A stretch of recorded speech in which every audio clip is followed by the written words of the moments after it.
엄마 아빠 안 먹을 거면 우리 줘. 다리는 너희만 먹을 줄 알아?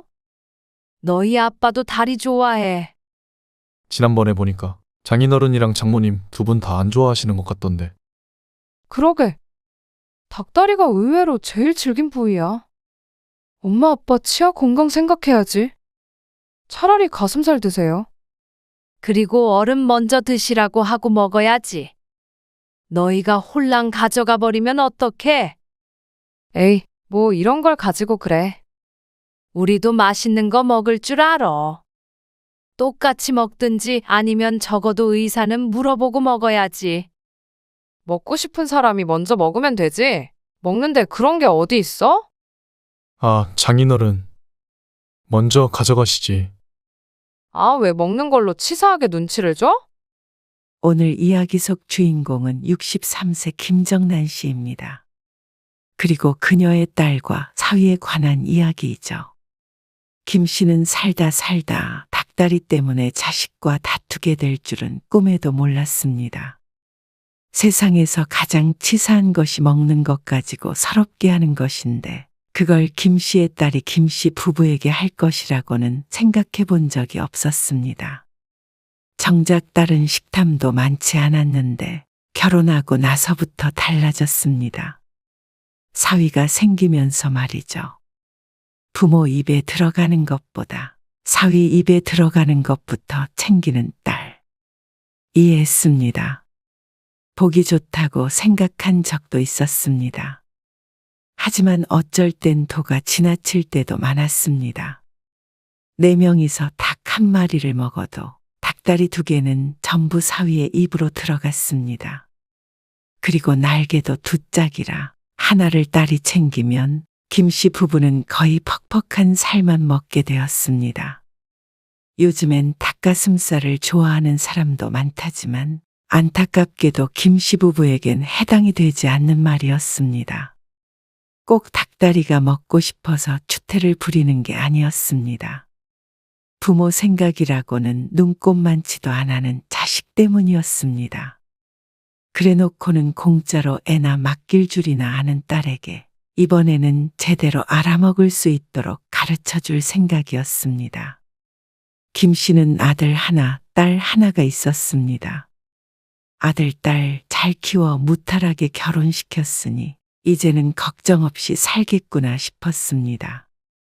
김 씨가 아는 사람들 중에서는 자식이 결혼을 못한 사람, 결혼해서도 사고쳐서 폭삭 망한 사람, 자식과 연을 끊고 사는 사람들도 덜어 있었습니다. 그러니 김 씨는 복받은 것이라 생각했죠. 김 씨 부부는 자식들과 사이가 나쁘지 않았습니다. 결혼할 때 둘 모두에게 적당히 해줄 것 해주었고 경제적인 부분에서는 자식들이 서운할 것도 김 씨 부부가 부담될 일도 없었습니다. 그래서인지 적어도 남들보다는 잘 지내는 것 같았죠. 그리고 잘 지낸다는 것이 꼭 자주 만난다는 의미는 아니었습니다. 자식들이 전부 독립하니 명절을 제외하고는 딱히 만날 일이 많지 않았습니다. 그나마 딸이 아들보다는 살가워서 가끔은 바쁜 사위를 두고 혼자서 김 씨 집에 방문하기도 했습니다. 내년부터는 황서방 출장 많이 안 가. 주요 업무가 출장을 다니는 일이라 늘 딸이 외로워했었는데 듣던 중 반가운 소리였습니다. 잘 됐네. 집에 일찍 오겠어. 그렇지. 그리고 그 이유가 사실 나 임신했거든. 결혼 1년 만에 임신 소식을 전한 딸. 사위도 그 때문에 업무를 바꾼 듯 했습니다. 그리고 딸의 출산을 기점으로 김 씨 부부의 삶도 많이 바뀌었습니다. 자식들이 성인이 되고 나서부터는 이렇게 자주 왕래한 적이 없었는데 딸 부부와는 특별히 가까워지게 되었습니다. 엄마, 나 좀 늦었지? 아니, 시간 가는 줄도 몰랐어. 애 밥 먹이느라. 잘 먹어? 잘 먹지. 애기 반찬 새로 해서 냉장고에 있거든. 그거 내일 아침에 먹이면 돼. 알았어. 고생했네, 우리 엄마.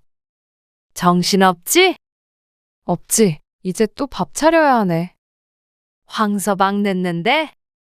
아니, 금방 온대. 엄마도 밥 먹고 가.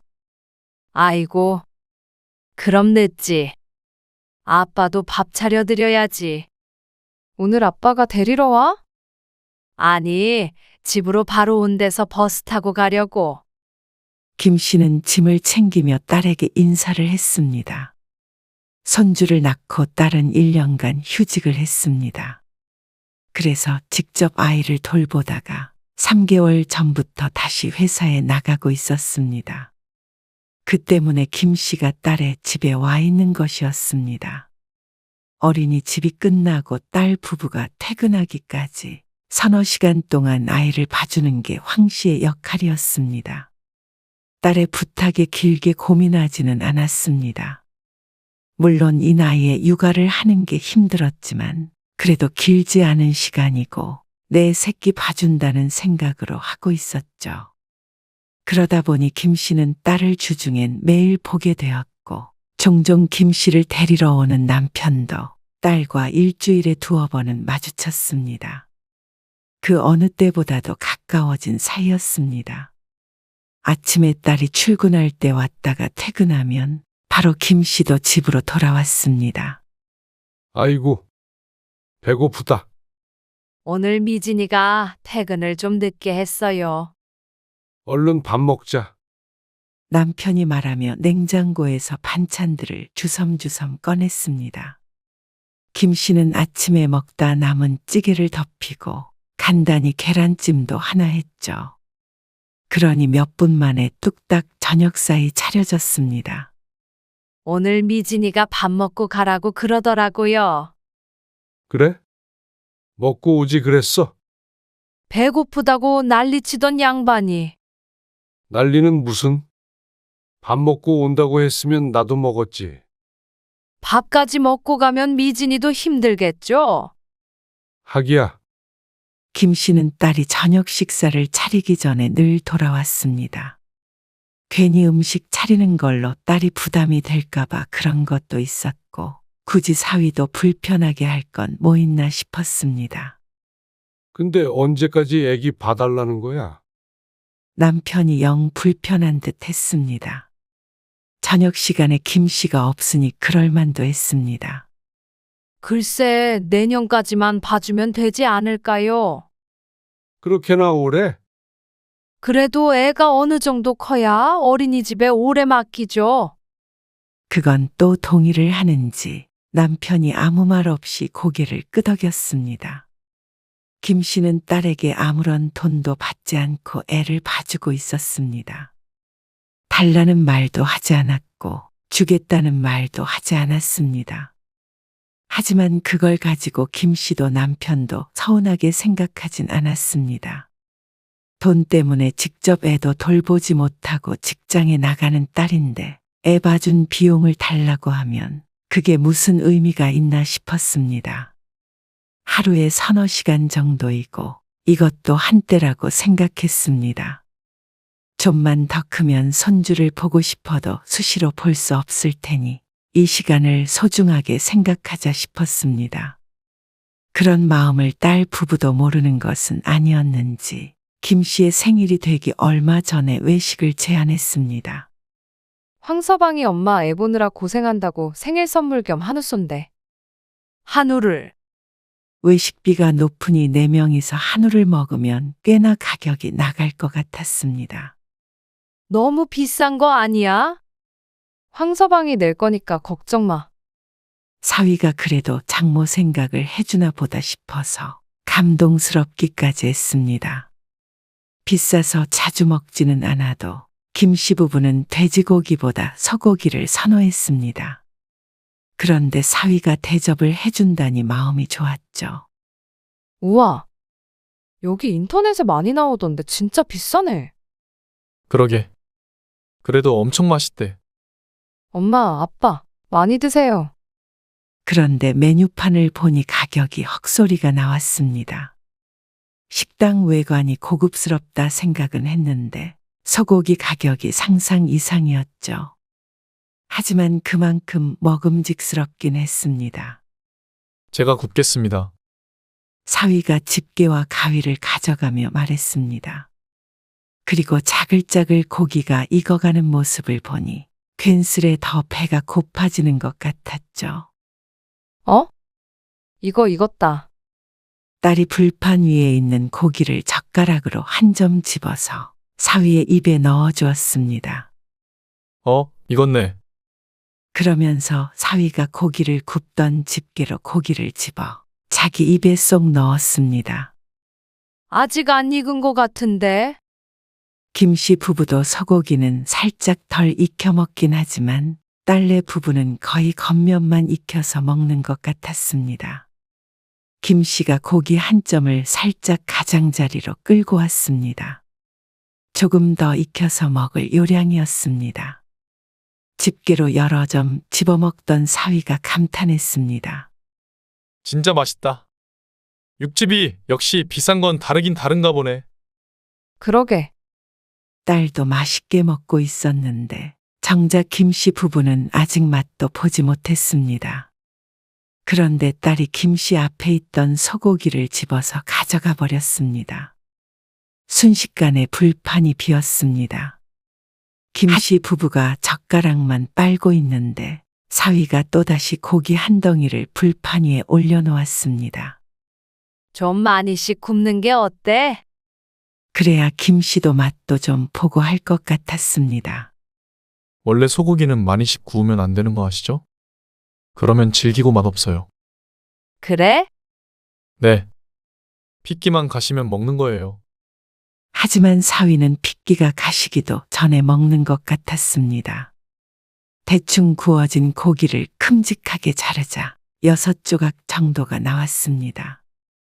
그리고 김씨도 사위를 따라 새빨간 고기를 먹었지만 김씨의 입맛엔 비렸습니다. 그래서 기다렸다가 한 점씩 먹자 속도가 느릴 수밖에 없었습니다. 그리고 남편의 사정도 마찬가지였습니다. 한 번씩 남편 쪽을 쳐다보면 젓가락만 물고 있는 경우가 많았습니다. 반면에 사위는 거침이 없었습니다. 본래 고기를 굽는 사람이 더 적게 먹게 되기 마련인데 집게로 2점, 3점씩 집어먹으니 보는 사람의 기가 질릴 정도였습니다. 그것도 부족해서 옆에서 김씨의 딸이 사위를 살뜰하게 챙겼죠. 이것도 찍어 먹으면 맛있어. 와사비 찍은 소고기를 사위의 입에 넣어 주었습니다. 그리고 사위는 넙죽넙죽 잘도 받아 먹었습니다. 딸이든 사위든 김씨 부부의 접시가 비어있는 사정은 알아주지 않았죠. 그래도 먹는다고 열심히 먹었지만 대부분 딸과 사위의 입으로 들어갔습니다. 아, 배부르다. 그치? 그러게.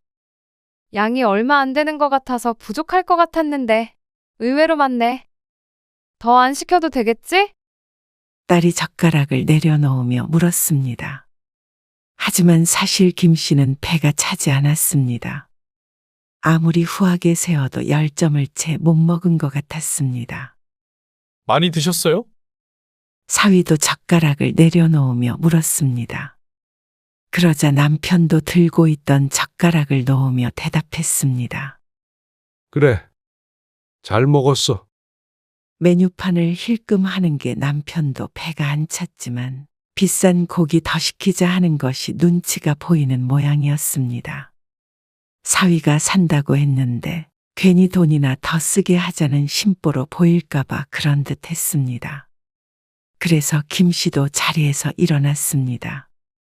그런데도 계산할 때 보니 20만 원이 훌쩍 넘게 나왔습니다.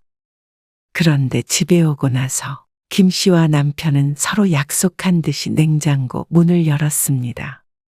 김치찌개나 끓여 먹자. 그러고선 둘이 눈을 마주치고 피식 웃었습니다. 잠시 뒤에 먹은 김치찌개가 그렇게 맛있을 수가 없었습니다. 그렇게 먹성이 좋았나? 그러게요. 명절에는 워낙 음식이 많아서 몰랐는데. 좀 많이씩 구워야 먹지. 어이구. 그래도 대접하려는 마음이 중요하지. 하지만 그 뒤로도 종종 비슷한 일이 있었습니다. 계속 왕래를 하다 보니 함께 식사할 일이 잦아졌죠. 그래서 되도록이면 계산은 김씨 부부가 하게 되었습니다. 그래서 눈치 보지 않고 넉넉하게 시킬 수 있게 말이죠. 그럼에도 불구하고 고기는 좀 기피하게 되었습니다. 특히나 소고기 말이죠. 다 익기도 전에 쓸어가 버리니 많이 구운다고 구워도 김씨는 남은 걸 먹을 수밖에 없었습니다. 김씨 부부가 사면 낫긴 하지만 딸과 사위는 한 번도 부모 먼저 먹으라고 챙겨주지 않았습니다. 그래도 딸을 그렇게 키운 것 같지는 않았는데 이상한 일이었습니다. 결혼하니까 부모 입보다는 자기 남편 입이 더 중요한가 보다 생각하게 되었습니다. 그래도 서운하다는 소리를 하지는 않았습니다.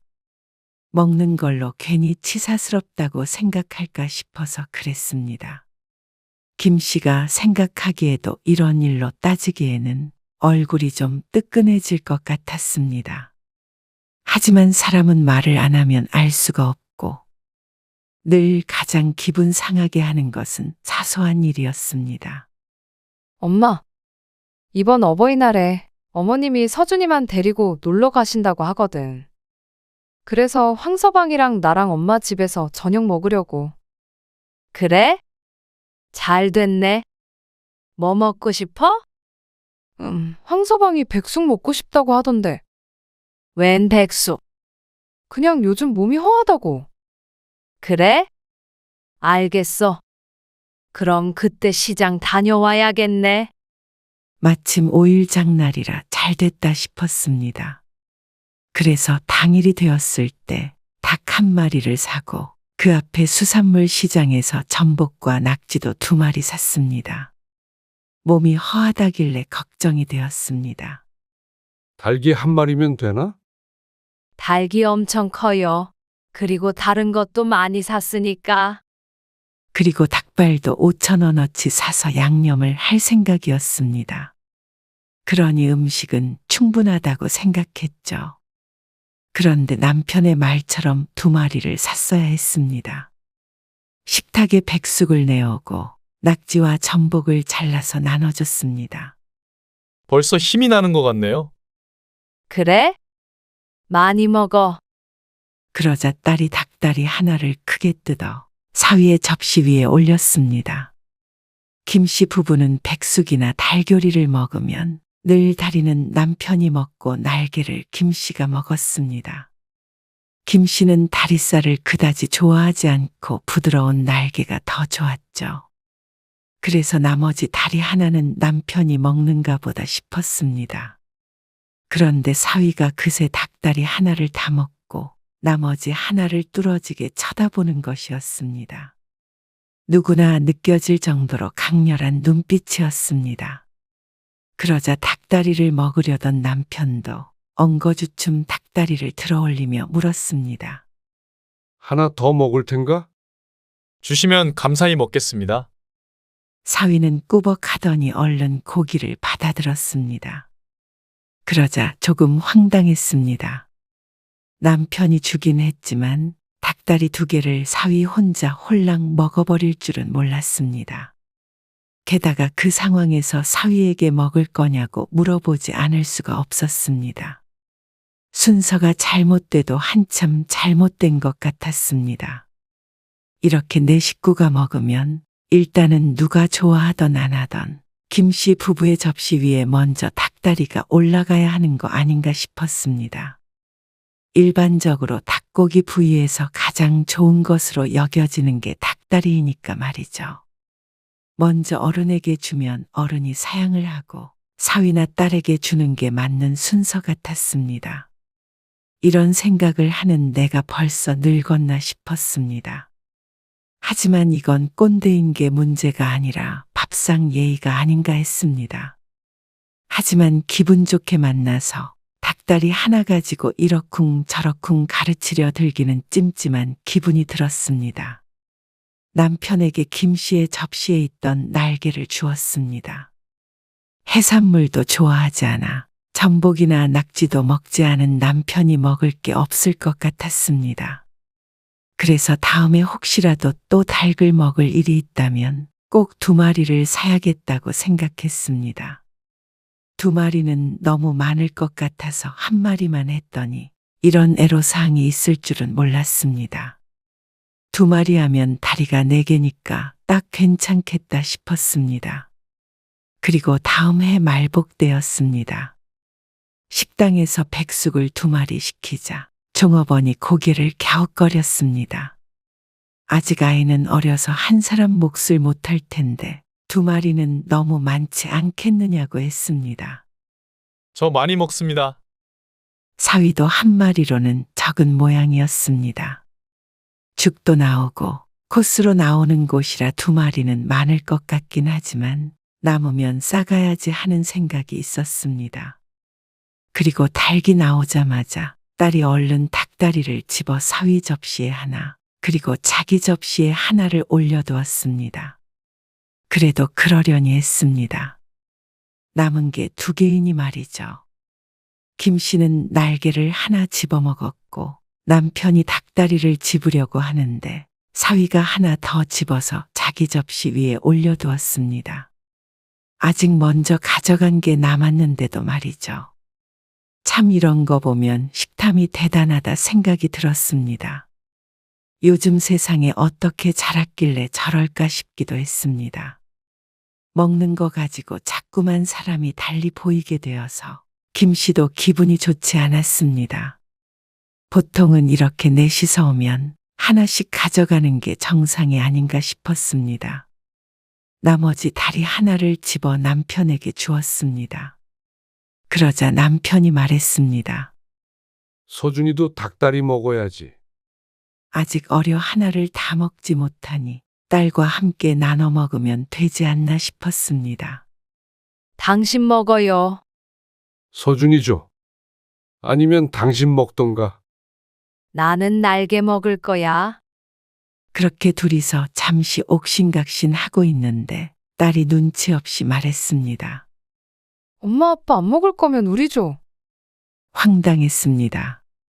딸도 사위와 다를 게 없었습니다. 입이 짧아 자기가 먹는 게 아닌 것뿐이지 이기적인 건 똑같았죠. 그래서 김 씨도 딸에게 한마디 했습니다. 다리는 너희만 먹을 줄 알아? 너희 아빠도 다리 좋아해. 그러자 사위가 의아해하며 말했습니다. 지난번에 보니까 장인어른이랑 장모님 2분 다 안 좋아하시는 것 같던데. 그러게. 닭다리가 의외로 제일 질긴 부위야. 엄마 아빠 치아 건강 생각해야지. 차라리 가슴살 드세요. 황당한 말이었습니다. 닭다리 살도 씹지 못할 만큼 이가 나쁘지도 않았고 뭐가 맛있는지 정도는 김 씨 부부도 알았습니다. 그리고 안 좋아하는 게 아니라 지들이 다 먹어서 먹을 게 없었던 것이었죠. 어머니가 자장면을 싫어한다고 오해했던 그 가사처럼 딸과 사위도 김 씨 부부가 닭다리를 싫어한다고 생각한 것 같았습니다. 지난번에 제대로 먹지 못했던 부모는 안중에도 없었던 것 같았습니다. 먹는지 안 먹는지 관심이 없으니 말이죠. 하지만 설마 하니 닭다리 4개를 전부 다 지들이 먹으려고 할 거라고는 생각하지 못했습니다.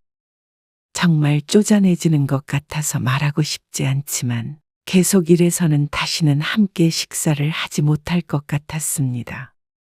김 씨가 아들 며느리에게 말했습니다. 어른 먼저 드시라고 하고 먹어야지.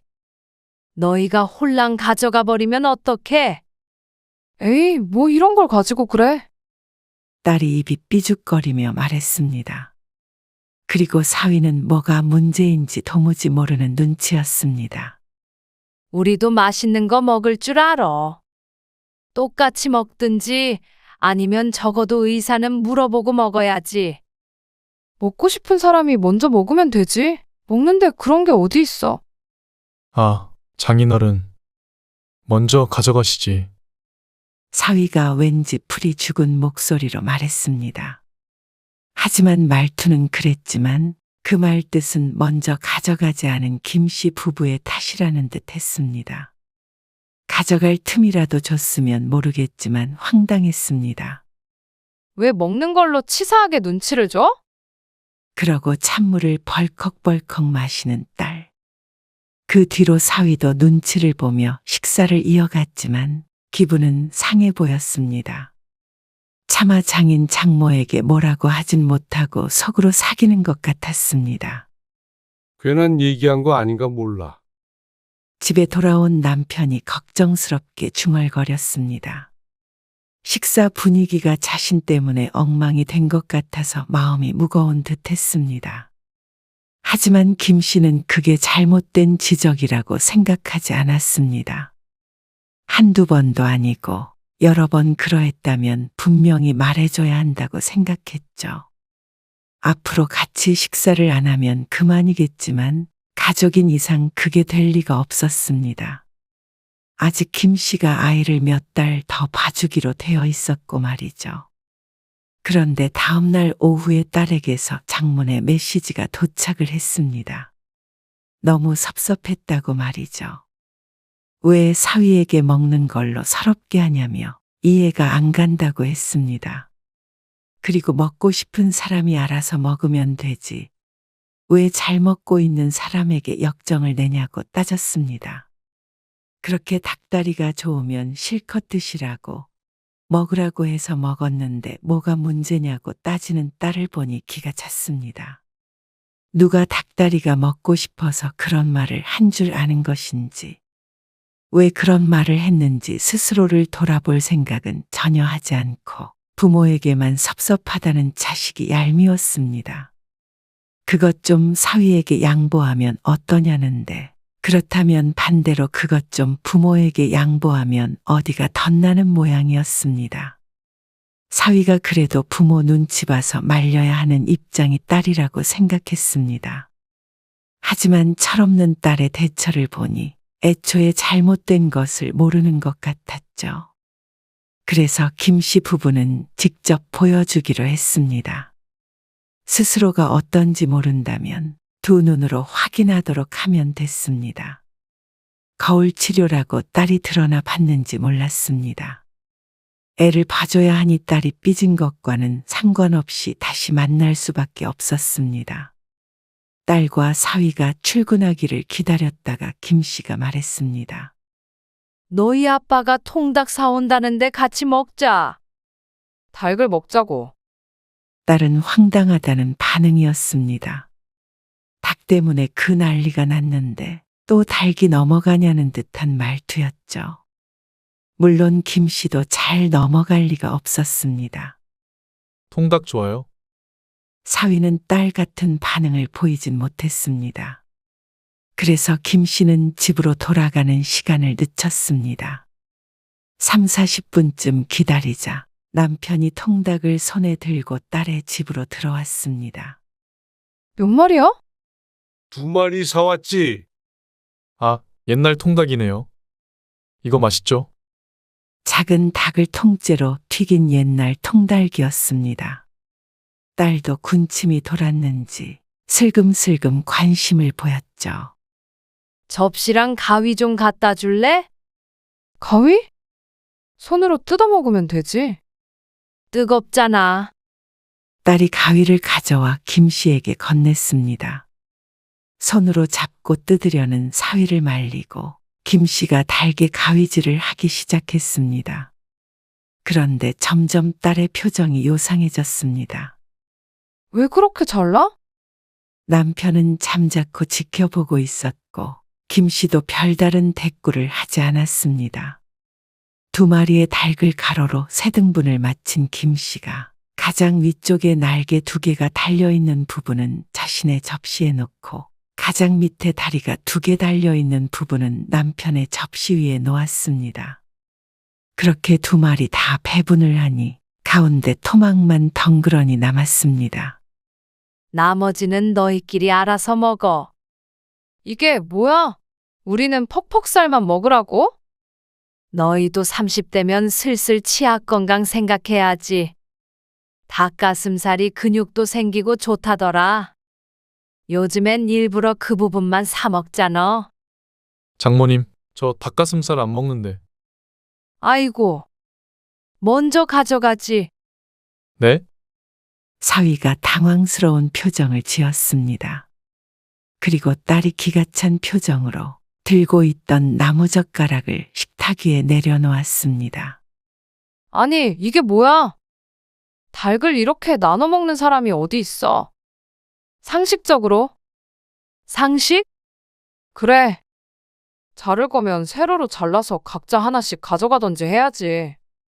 아빠만 다리 먹고 엄마만 날개 먹고. 우리만 이게 뭐야? 우리는 여태 그렇게 먹었는데 뭐가 문제야? 그동안에 자신들이 홀랑 먹어치워 버렸던 건 생각도 안 나는 듯 했습니다. 그래도 이건 아니지. 이럴 거면 닭을 왜 먹어? 아니, 왜 그러는 거야? 김 씨가 이해가 안 간다는 듯이 고개를 갸웃거렸습니다. 먹을 거 가지고 치사하게 열을 내고 있어? 뭐? 그리고 먹고 싶은 사람이 알아서 먹으면 되는 거지. 왜 이런 걸로 뭐라 그래? 쪼잔하게. 그러자 얼빠진 표정을 짓는 딸과 사위. 참나, 잘 먹고 있는 사람한테 괜히 눈치를 주네. 에이, 입맛 떨어졌다. 그렇게 닭다리가 좋으면 실컷 먹어라. 김 씨가 남편 접시 위에 있던 다리를 집어다가 놓아줬습니다. 그러자 입맛이 떨어진 건 김 씨뿐만이 아니었는지 아무도 젓가락을 들지 않았습니다. 김 씨가 뱉은 말은 모두 딸과 사위가 했던 말이었습니다. 그런데 이렇게 기분 나빠한다는 것은 애초에 딸과 사위가 해서는 안 될 말을 했다는 걸 뜻하는 것이겠죠. 사위가 민망한 표정을 지었습니다. 딸도 씩씩거리고 있긴 하지만 더 이상 할 말이 없었습니다. 너희 입만 입인 건 아니야. 그리고 아무리 부모라도 어른이랑 같이 뭘 먹을 때는 최소한 먼저 드시라는 말은 하고 먹어야 하는 거고. 네. 사위가 대답했습니다. 딸은 또 입이 대빨 나왔고 말이죠. 닭다리가 치사스러우면 나중에는 고기 먹으러 가자. 엄마는 아주 그냥 생고기 먹는다는 생각으로 갈 거야. 그러자 딸이 생각해 보아도 어이가 없는지 웃음을 내뱉었습니다. 닭다리 먹고 싶어서 그런 거 아닌 줄은 알지? 네, 네. 조심하겠습니다. 딸은 대답하진 않았지만 이번 일로 다소 충격을 받은 것 같았습니다.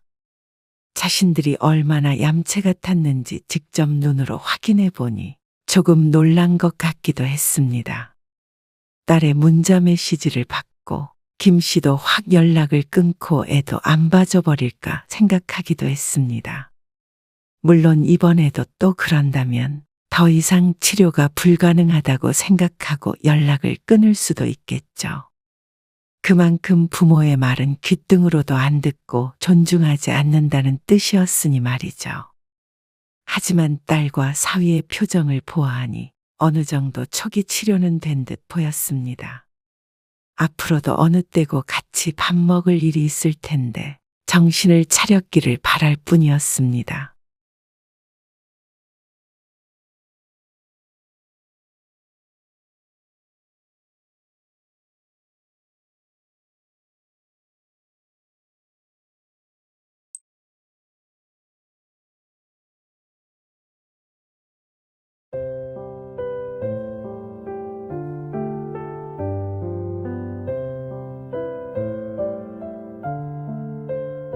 여보, 나 이거 등에 발라줘. 어머, 이게 무슨 상처야?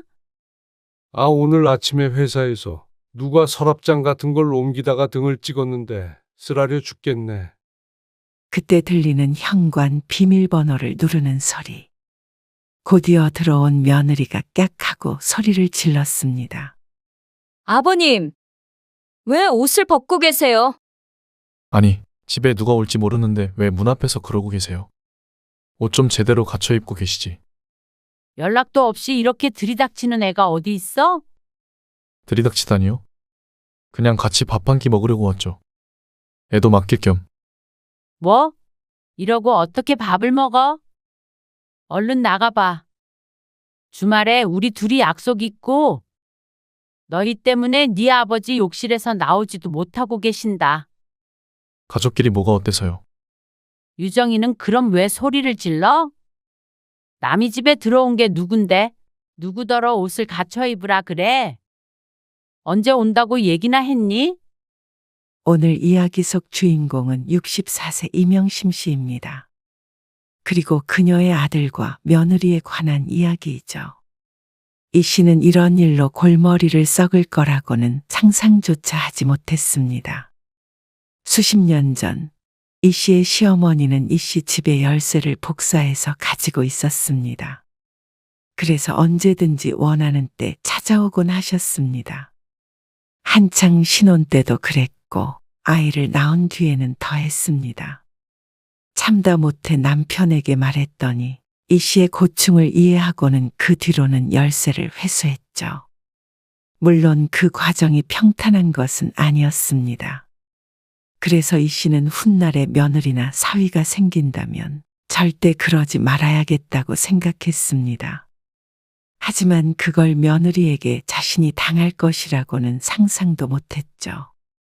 우연히 알게 된 현관문 비밀번호를 누르고 연락도 없이 찾아오는 아들 며느리 때문에 불편한 점이 이만저만이 아니었습니다. 이 씨도 그런 적이 없는데 아들이나 며느리는 자식이 부모 집에 드나드는데 초인종을 누르는 게 더 이상하다고 했습니다. 그러면서 이 씨를 매정한 사람 취급을 했습니다. 민망한 상황이 몇 번이나 연출이 됐는데도 말이죠. 그래서 비밀번호를 바꿨더니 무척 서운해했습니다. 어째서 젊은 사람들이 개인 사생활을 존중해주지 않나 싶었습니다.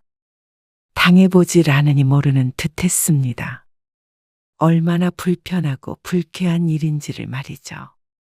그래서 눈에는 눈, 이에는 이가 무엇인지 보여줄 작정이었습니다. 이 씨는 아들 하나, 딸 하나가 있었습니다. 아들, 딸 결혼시키고 남편은 은퇴를 해서 제법 재미있는 노후 생활을 즐기고 있었습니다. 남편도 이 씨도 소일거리를 하면서 각자 취미생활도 하며 살았습니다. 남편은 전부터 취미가 있었던 낚시에 더 빠졌고 이 씨는 친구와 함께 양식 요리를 배우러 다녔습니다. 한식은 이제 지겹고 TV에 나오는 프로그램을 보다가 충동적으로 학원에 등록한 것이었는데 생각보다 재밌고 보람 있어서 꾸준히 배우고 있었습니다. 손주가 아주 어렸을 때 평일 오전에는 아들네 집에 가서 아이를 봐주곤 했습니다. 며느리가 아이를 낳고는 오전에만 하는 일로 업무를 바꾸었는데 며느리가 돌아올 때까지 며느리의 집에서 손주를 돌봤죠. 이 씨는 그날도 똑같이 아들네 집 현관 앞에 섰습니다. 그리고 초인종을 누르려다가 말고 주먹진 손으로 통통 문을 두드렸습니다. 잠시 기다렸지만 인기척이 들리지 않았습니다. 그래서 이번엔 좀 더 강하게 쿵쿵 두드렸습니다. 하지만 여전히 묵묵부답이었습니다. 지난주 금요일에 왔을 때 초인종을 눌렀더니 자꾸 애가 깬다며 며느리가 심통을 부렸습니다. 아이가 밤잠이 길지가 않아서 자는 시간이 일정치가 않아 아침에 잠드는 경우가 자주 있었는데 하필이면 그 시간에 손주가 자고 있었던 모양이었습니다. 그래서 며느리가 쟤는 초인종을 누르지 말고 차라리 문을 두드리라고 했죠. 하지만 그랬더니 안쪽까지 소리가 들리지 않는 모양인지 대답이 없었습니다. 하는 수 없이 초인종을 누르려다가 말고 혹시나 하는 생각에 휴대폰을 들었습니다. 유정아, 집 앞에 왔는데 문을 두드려도 대답이 없길래. 아, 어머님. 자고 있었어요. 잠시만요. 애도 깼어요. 아이 진짜.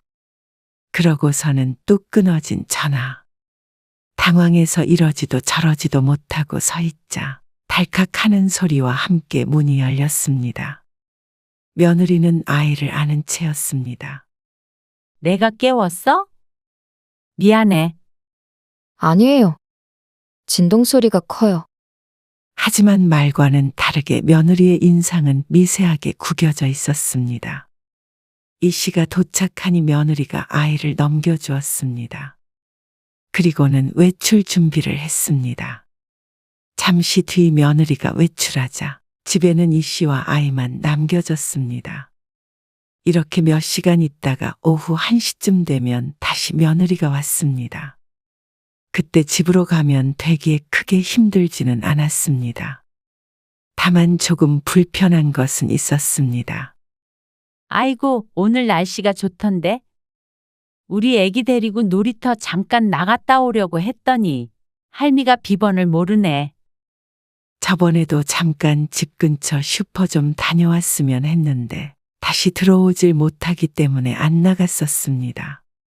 중요한 일이 아니라 말았는데 오늘 같은 때는 비밀번호를 물었으면 하기도 했습니다. 하지만 이 씨는 이내 고개를 저었습니다. 꼭 필요한 것도 아닌데 굳이 물어볼 필요가 있나 싶었습니다. 아이 산책은 엄마가 알아서 시켜줄 테니 몇 시간 동안 아이만 잘 보면 될 일이었습니다.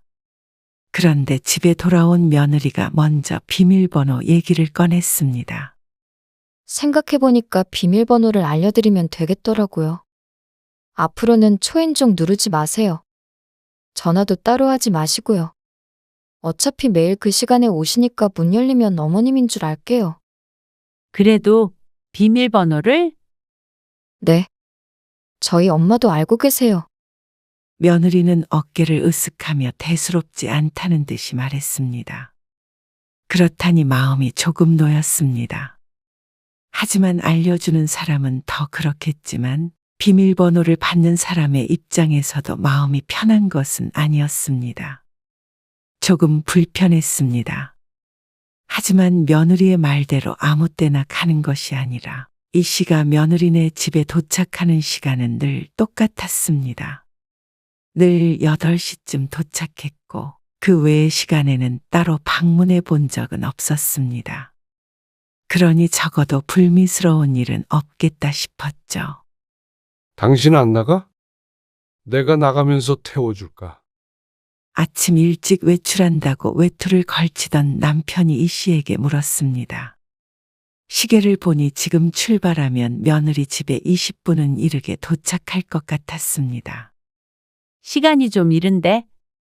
좀 일찍 가서 애 봐주면 되지. 그래도 문 열고 들어가야 하는데 일찍 가면 그렇지. 그래봤자 10분, 20분 아니야? 10분, 20분이면 얼마나 많은 걸 할 수 있는 시간인지 당신이 알아? 예전에 시부모님이 방문한다고 하면 서둘러 정리하고 치우고 하는데 10분이란 참 소중한 시간이었습니다. 애 키우고 정신없이 살다 보면 늘 깔끔한 모습만 보여줄 수는 없으니 말이죠. 그래도 버스 타고 가면 한참 돌아서 가잖아. 그래? 그럼 일단 태워줘. 그리고 이 씨는 예상한 것처럼 일찍 아들네 집 앞에 도착했습니다. 남편은 약속이 있어서 곧장 떠났고 이 씨는 백일동 앞에 있는 작은 놀이터로 갔습니다. 그리고 그곳 벤치에 앉아서 시간이 지나길 기다렸습니다. 날이 조금 쌀쌀해서 약속된 시간을 5분 남겨두고 자리에서 일어났습니다. 그리고 현관에서 비밀번호를 치고 들어가니 자다 깬 듯한 모습의 며느리가 보였습니다. 며느리가 시계를 힐끔 보더니 말했습니다. 애기 이제 잠들었어요. 그래? 이따가 일어나서 분유 먹이면 되지? 미리 안 들어오길 잘했다 싶었습니다. 워낙 잠기가 밝고 예민한데 그 중에서도 문소리를 기가 막히게 잘 듣는 아이였죠. 이 씨는 아들네 집에 더 빨리 가거나 늦게 가는 일이 없도록 조심하면서 지냈습니다. 누구나 마음의 준비가 안 된 상태에서 남이 들어온다면 당황스럽기 마련이었습니다. 그리고 그 대상이 시어머니라면 더욱 그럴 것이었습니다. 그리고 다른 용무로 비밀번호를 치고 들어간 적은 단 한 번도 없었습니다. 종종 남편과 함께 아들네에 갈 일이 있을 때도 비밀번호를 알지만 문을 열어주길 기다렸습니다. 그게 당연하다고 생각했습니다.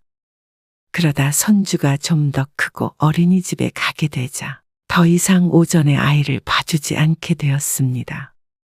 자연스럽게 아들네 방문은 뜸해졌습니다.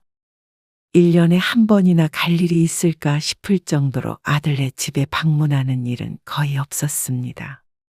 만나야 할 때는 보통 아들네가 오곤 했으니 말이죠. 비밀번호는 바꿨겠지? 무슨 비밀번호? 승관이네 집. 뭘 굳이 바꿔? 어차피 당신은 가지도 않는데. 그건 그렇지? 그러다 3년쯤 지난 어느 날이었습니다.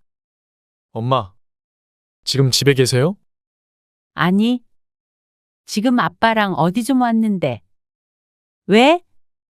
아, 이번 주에 캠핑 가는데 예전에 쓰던 번호랑 용품 몇 개가 엄마 집에 있는 것 같은데. 아, 뭔지 알아. 창고방에 있는 것들 말이지? 그거 가지러 가려고 했는데 이번 주 내내 시간이 없을 것 같아서 오늘 가서 갖고 와야 돼요. 그래? 우리 늦게 들어가는데? 그러면 그냥 가서 가지고 올게요. 그렇게 해. 그리고 나서 남편과 시간을 보내고 있는데 1시간쯤 뒤에 아들에게서 전화가 다시 왔습니다. 엄마, 비밀번호가 안 맞는데요? 그제서야 아들이 비밀번호를 모르고 있다는 사실을 깨달았습니다. 이 씨는 집 비밀번호를 거의 바꾸지 않았는데 딸이 결혼하기 전에 무슨 기사님인지 누구인지에게 비밀번호를 알려준 일이 있었습니다.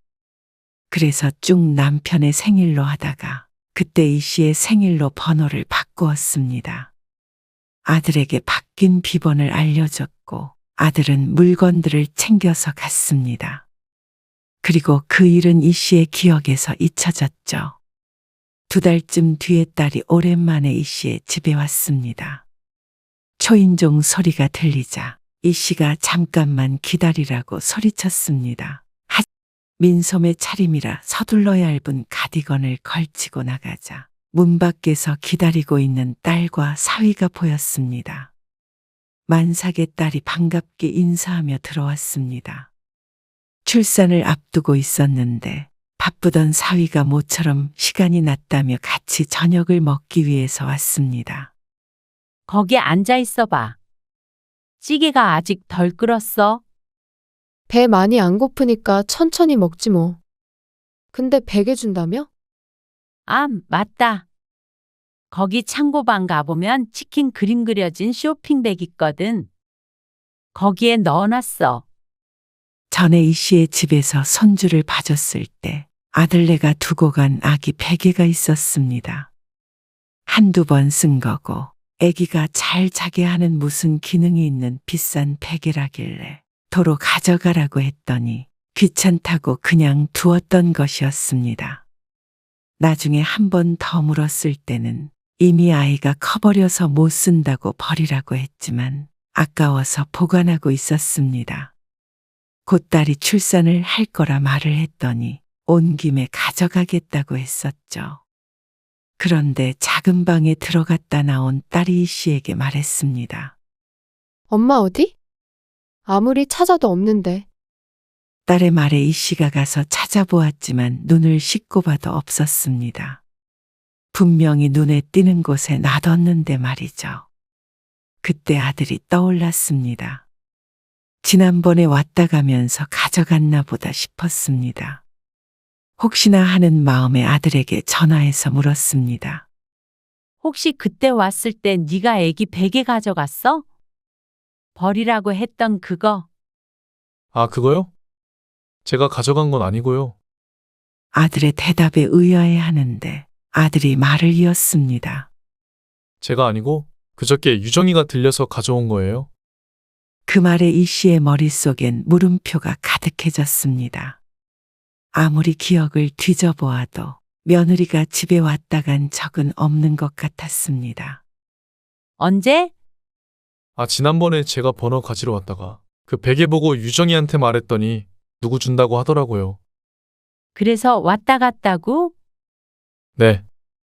그저께 엄마 아빠 집에 안 계신 것 같아서 그냥 제가 비번 알려줬어요. 유정이가 그 근처 갈 일이 있어서요. 아들의 말에 다소 황당한 기분이 되었습니다. 그렇다고 어떻게 연락도 없이 들어왔다 갔나 싶었습니다. 아마 딸에게 줄 생각을 하지 않았으면 왔다 간 것도 전혀 몰랐을 것이었죠. 일단 알았어. 네. 하지만 급했나 보다 생각했습니다. 연락할 틈도 없었나 싶긴 했어도 굳이 이러쿵 저러쿵 할 문제까진 아니라고 여겼습니다. 그런데 한 달 뒤쯤 사위가 해외 출장에 갔는데 출산일이 임박해서 혹시 몰라 5일간 딸이 씨의 집에 머무르게 되었습니다. 엄마 금방 학원만 다녀올게. 금방 안 와도 돼. 애기 당장 안 나와. 그래도 무리하지 말고 쉬고 있어. 요리학원 수업이 있어서 집에 딸만 두고 외출을 해야 했습니다. 딸은 잠옷 차림으로 소파에 누워 TV를 보고 있었습니다. 그리고 수업이 끝나고 휴대폰을 확인하자 딸에게서 전화가 2통이나 와 있었습니다. 이 씨는 펄쩍 뛰며 놀랐습니다. 혹시나 진통이 있나 싶어서 얼른 다시 전화를 걸었습니다. 그러자 화가 난 딸의 목소리가 들렸습니다. 무슨 일 있어? 있어, 나 참 어이가 없어서. 왜 그러는데? 아니, 엄마. 새언니한테 비밀번호 알려줬어? 어? 무슨 비밀번호? 집 현관문 비밀번호 말이야. 아니? 아, 알고 있긴 할 거야. 왜 그러는데? 아니, 아까 전에 TV를 보고 있는데 갑자기 문 열리는 소리가 나는 거야. 아빠 저녁에 들어온다고 했는데 벌써 왔나 싶어서 보니까 글쎄, 새언니가 들어온 거야. 뭐? 내가 놀라니까 자기가 더 놀랐다면서. 왜 빈집에 와 있냐고 그러는 거야. 이 씨도 지금 무척 당황스러운 상태였습니다. 그러는 언니는 왜 빈집에 비밀번호를 치고 들어왔냐고. 엄마한테 말은 하고 온 거냐고 물어봤지. 그러니까 그냥 잠깐만 들린 거라서 말을 안 하고 왔다는 거야. 내가 복장도 그러고 그렇게 막 들어오면 어떡하냐고 물었어.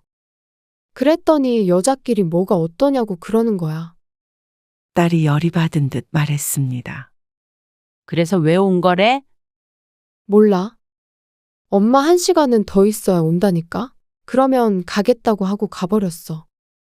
참나, 여자끼리면 수치심도 없는 줄 아나. 비밀번호를 알고 있어도 당연히 초인종 눌러야 하는 거 아냐? 그리고 사람이 없는 줄 알면 애초에 들어오질 말아야지. 아이고. 내가 전화해 볼 테니까 진정해. 애 나오겠다. 아무래도 아들에게 얘기는 해봐야 할 것 같았습니다. 전화할 게 아니라 그냥 비번을 바꾸면 되잖아. 그래도 또 와서 눌렀는데 갑자기 바뀌어 있으면 기분 나쁠 수도 있잖아. 기분은 내가 나쁘지. 말도 없이 비밀번호를 바꿔버리는 것은 너무한 일이라고 생각했습니다. 그것보다는 앞으로 그런 식으로 와서 문을 열고 들어오지 않도록 잘 돌려서 말하는 게 나은 것 같았습니다. 그래서 이 씨는 며느리가 아닌 아들에게 전화를 걸었습니다. 그리고는 있었던 일에 대해 설명했더니 아들의 반응이 예상과 달랐습니다. 애써 조심스럽게 말을 꺼낸 보람이 없었습니다. 그게 뭐가 어때요? 가족끼리 비밀번호 알고 있을 수도 있고 말없이 그냥 갈 수도 있는 거지. 그럼 저도 엄마 집에 가면 비밀번호 누르고 들어가면 안 돼요? 딸과 사위는 꼭 초인종을 누르고 왔습니다. 같이 살 때는 물론 그렇지 않았지만 이제는 따로 살기 때문에 이 씨도 그게 당연하다고 생각했습니다. 하지만 아들은 왜 부모 집에 가는데 그냥 들어가면 안 되느냐는 것이었습니다. 그렇게 따지면 애매하긴 했지만 그래도 사생활이라는 게 있으니 아무 때나 불쑥 문을 열고 들어오는 건 조금 그렇지 않나 싶었습니다. 저나 유정이나 똑같은 자식이잖아요. 며느리라고 너무 그러지 마세요. 아무리 그래도 제가 어떻게 유정이한테 엄마가 이렇게 말했으니 조심하라고 하겠어요. 분명 서운해하죠. 이 씨는 어쩐지 아들에게 설득당하는 듯한 기분이었습니다. 그리고 갈 일이 뭐 그렇게 많겠어요? 벌써 2번이나 왔지만 아들의 말처럼 또 며느리가 시부모 집에 찾아올 일이 뭐가 있을까 싶었습니다. 그래서 그러려니 하기로 했습니다. 괜히 이러쿵 저러쿵 따져서 서로 기분 상하게 할 필요가 있나 싶었죠. 그런데 그렇게 생각한 지 보름 만에 또 며느리가 들이닥쳤습니다. 이 씨가 남편과 함께 식사를 하고 있었는데 연락도 없이 찾아온 것이었습니다. 놀란 이 씨 부부에게 며느리가 태연하게 말했습니다. 애기 좀 잠깐 맡기려고 왔어요. 뭐? 지금 급하게 어디 좀 가봐야 하는데요. 이따가 10시 전에 데리러 올게요. 여기. 애기 옷이랑 있어요. 아니, 연락도 없이 이게 무슨 일이야? 급한 일이라 그냥 왔어요. 어차피 지금 시간에 집에 계신 거 아니까요. 그러면서 다시 신발을 신더니 부탁한다는 말을 남기고 나가버렸습니다. 이 씨는 이게 무슨 일인가 싶었습니다. 길 가다가 날벼락이라도 맞은 기분이었습니다. 아무리 급하다고 한들 이렇게 갑작스러운 행동을 하나 싶었습니다. 여태껏 이 씨가 없는 시간에 며느리가 몰래 왔다 갔다고 생각했는데 그게 아니었습니다. 그냥 아무 때나 온 것이었습니다. 친정집 마냥 이렇게 드나드는 며느리를 보니 조금 당황스러웠습니다. 남편도 어떻게 저렇게 자연스럽게 집에 들어오느냐며 황당해했습니다. 그래도 문은 두드리고 와야 하는 거 아니야? 며느리는 약속한 대로 몇 시간 있다가 아이를 데리러 왔습니다. 그렇지만 그 뒤로도 종종 이런 일이 생겼습니다. 그 전에는 오지도 않았으면서 비밀번호를 알게 되니 편하게 드나들어도 된다고 생각하는 것 같았습니다. 지나가다가 들렀는데 반찬 좀 싸가겠다고 한 적도 있었고 또 아이를 갑자기 맡기고 간 적도 있었습니다. 그래서 남편도 불편한 기색이 역력했습니다. 아무리 자식 며느리라도 부담스러운 것 같았습니다. 아니, 며느리라 더 그랬을 것이었습니다.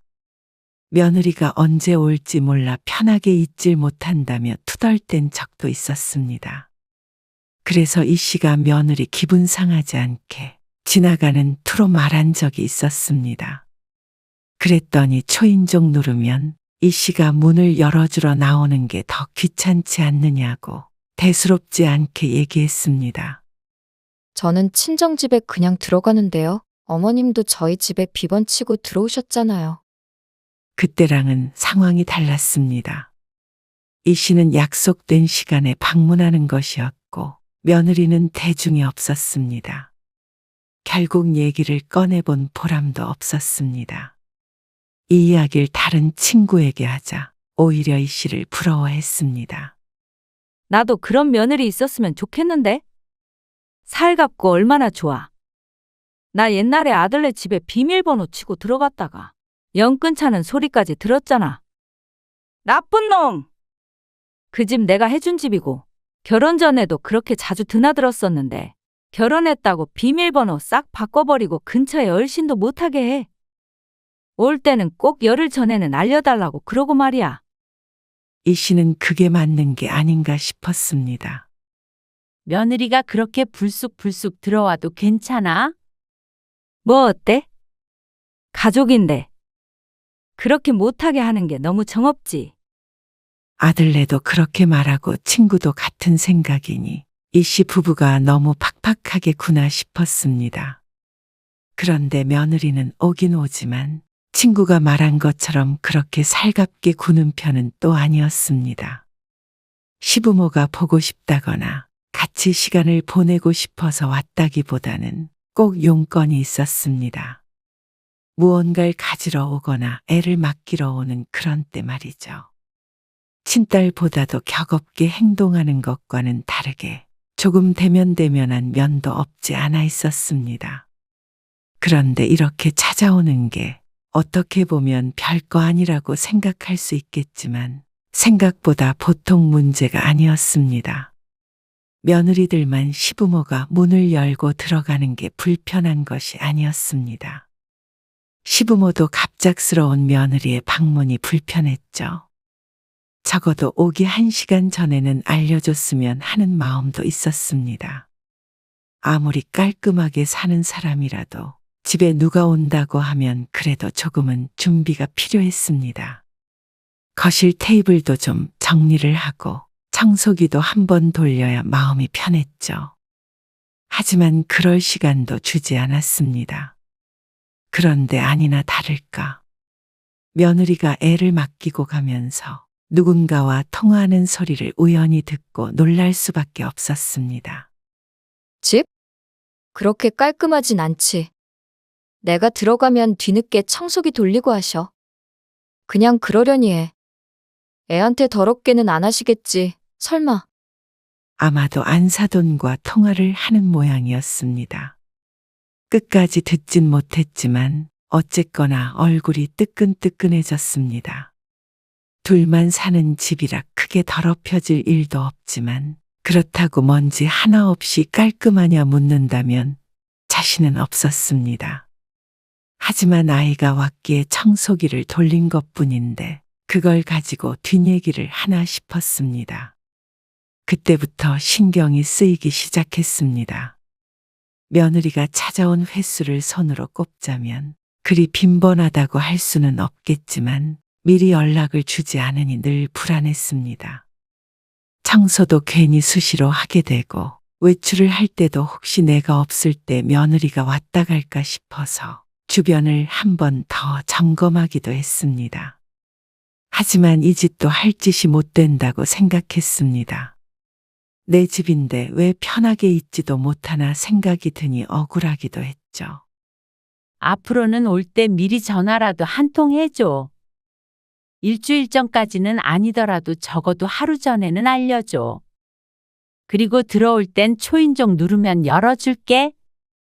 그랬더니 아들도 그렇고 며느리도 그렇고 서운해하는 기색이 역력했습니다. 아니, 그냥 들어가면 뭐가 어때서 그래요? 집에 있을 때는 금방 문 열어주잖아. 그래도 누가 왔다는 건 알고 문을 열어줘야지. 그리고 없을 때도 그냥 들어오지 말고 전화 한 통은 줘. 아니, 누가 뭐 훔쳐가요? 아들은 이 씨가 너무하는 것이라고 했습니다.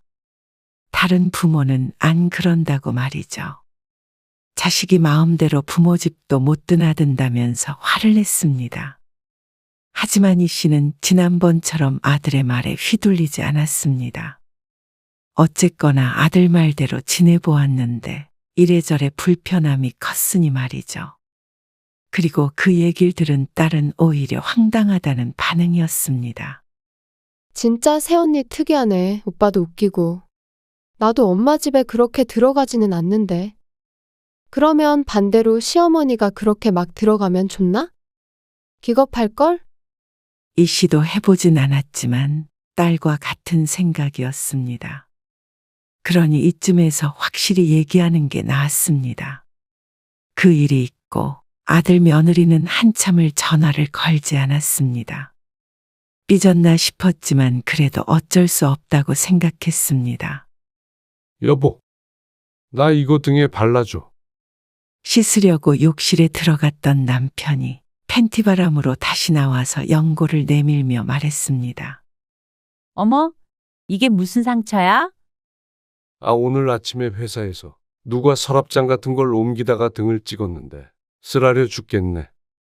그러면서 손이 안 닿는다며 대신 발라달라고 했죠. 상처가 상당히 컸습니다. 그래서 이 씨가 넓게 연고를 펴바르고 있었습니다. 남편은 따갑며 움찔거렸습니다.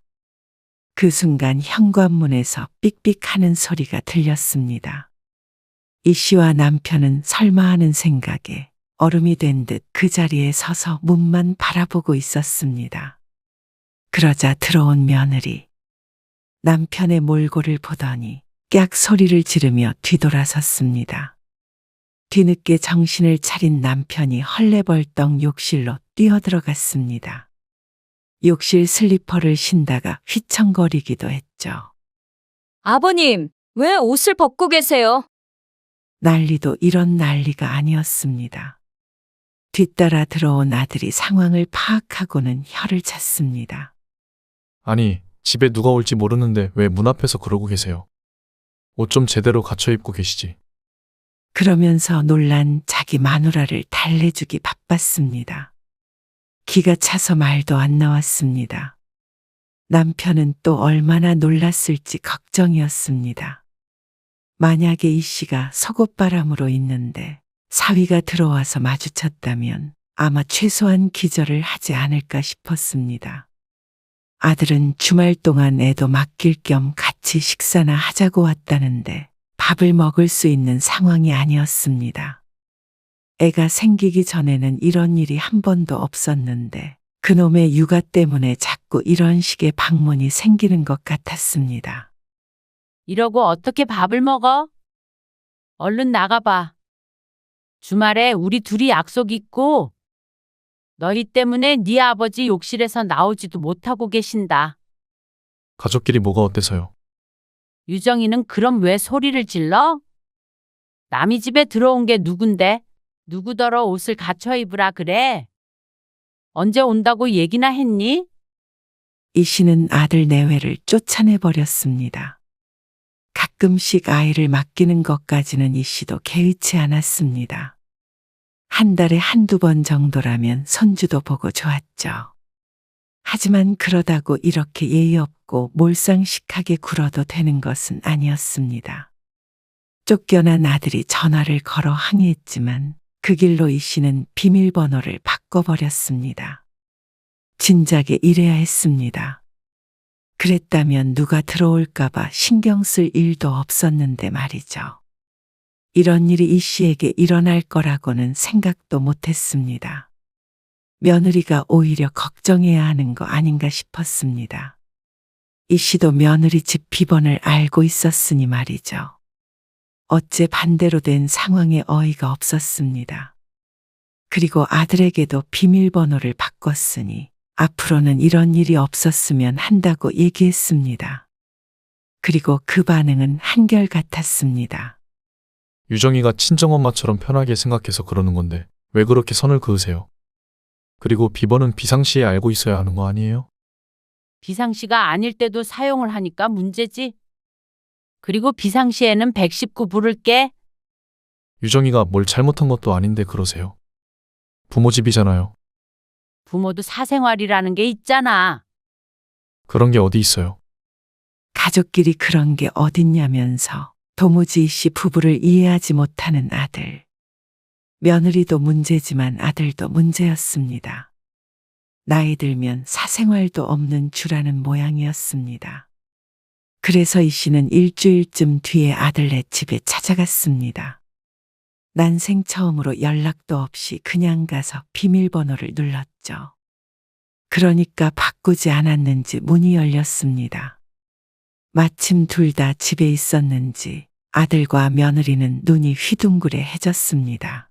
딱 달라붙어 소파에 앉아있던 둘은 황급히 멀찍이 떨어져 앉았죠. 연락도 없이 어쩐 일이세요? 이 씨는 그러면 그렇지 생각했습니다. 이 말이 먼저 튀어나오는 게 정상적인 반응이었습니다. 이게 상식이었죠.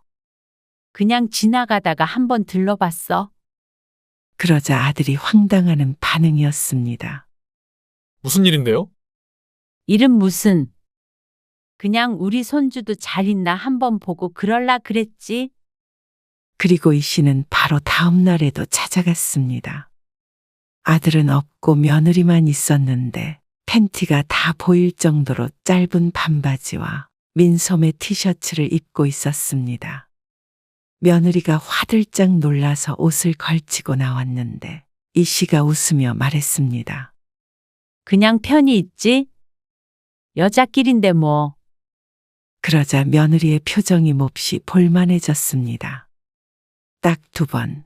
그렇게 찾아가서 비밀번호를 치고 들어가자 아들에게서 바로 연락이 왔습니다. 그래놓고는 이 씨의 행동을 나무랐습니다. 왜 안 하던 행동을 하고 그러세요? 왜? 자식 집에 부모가 마음대로 가지도 못해? 그래도 저 있을 때도 아니고 유정이 혼자 있을 땐 그러지 마세요. 뭐가 어때서? 딸처럼 생각해서 그런 건데. 네가 전에 그랬잖아. 유정이가 나를 친정엄마처럼 생각해서 그러는 거라고. 이참에 바뀐 비번 다시 알려줄까? 아니요. 안 알려주셔도 되니까 앞으로는 그러지 마세요. 참 황당한 소리였습니다. 딱 2번 만에 이럴 거면서 가족이니 자식이니 해가면서 따졌나 몰랐습니다. 저희도 초인종 누를 테니까 엄마 아빠도 그렇게 하세요. 아니, 말없이 찾아오지 마세요. 제 딴엔 기분이 상했다고 그러는 모양이었지만 그게 이 씨가 바라던 바였습니다. 그래. 그렇게 하자. 그러면 아무리 부모 자식이라도 지킬 건 지켜야지. 아들은 참 하는 소리를 내며 전화를 끊었습니다. 그리고 나서 한 주쯤 있다가 전화를 했습니다. 애 좀 맡길게요. 오늘 말고요. 이번 주말에요. 웬일로 미리 다 연락을 줬습니다. 이번 주에 바빠서 안 돼. 설마 거절당할 거라고 생각을 못했는지 아들이 잠시 말이 없었습니다. 미리 연락하라면서요. 미리 말해도 바쁘면 못 봐주는 거지. 이 씨 부부는 정말로 이번 주말 내내 약속이 있어 바빴습니다. 그런데 아들을 우선해서 애를 봐줄 수는 없었습니다. 아들은 그게 또 섭섭한 것 같았습니다. 하지만 이 씨는 이번 일로 깨달았습니다. 자식과도 적당한 거리가 필수라는 사실을 말이죠. 그 전에도 그런 이야기야 자주 들었지만 이렇게 몸소 깨닫게 된 건 처음이었습니다. 그러니 아들의 부탁도 적당히 들어주고 적당히 거절하는 때도 필요했습니다. 너무 모든 걸 자식에게 맞출 필요는 없었죠. 부모도 생활이 있고 사생활이 있고 인생도 있다는 걸 아들도 깨달았으면 하는 마음이었습니다. 여러 번 거절하자 아들 며느리는 더 이상 아이를 맡기지 않게 되었습니다. 그러다 보니 자연스레 조금 먼 사이가 되었습니다. 하지만 그동안 가까이 지냈던 것이지 지금 사이가 딱 나쁘지 않다고 생각했습니다. 이 씨는 바뀐 비번을 딸에게도 알려주지 않았습니다. 딸도 아들도 이 씨도 독립된 가정으로 지내는 게 서로에게 좋을 것 같았죠. 그렇게 했어도 아무 일도 벌어지지 않았고 자식들과 사이가 크게 틀어지지도 않았습니다. 결국 지킬 예의만 지키면 오히려 싸울 일이 없으니 말이죠.